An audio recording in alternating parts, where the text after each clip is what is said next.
political vlogger. At ako po ay isa sa mga nakakasay na magsalita para kay Pastor Apollo Sinibuloy. Maraming salamat. At gusto ko lang din po sa lahat po ng tao na nandito. Maraming salamat po dahil nararamdaman namin na gusto talaga niyong ayusin ang Pilipinas.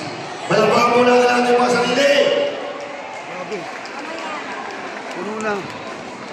Acknowledge po natin lahat ng mga parties, mga kandidato natin, of course, mga kasama natin ng vloggers, mga political vloggers, mga nag-negotiate na natin.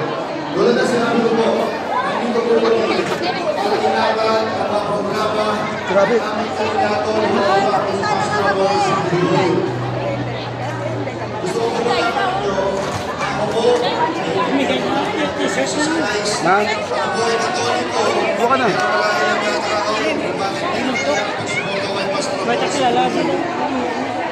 Dito po sa Pilipinas, maraming klase ng politiko.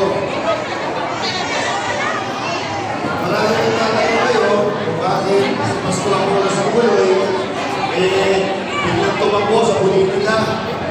Samantala noong panahon ni Pangulong Duterte, kung gusto niyang pumasok sa politika, easy access, walang kahirap-hirap.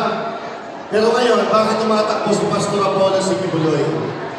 Dahil yan mga kababayan, nakikita ni Pastor na walang kaayusan ng bansang Pilipinas.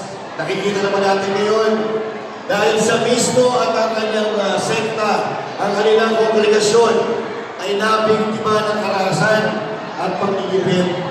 At isa lang po yan sa mga gustong mangyari o mawala ni Pastor Apollo Sinibuloy. Dito po sa Pilipinas, marami pong klase ng politiko. Pero mga politiko, may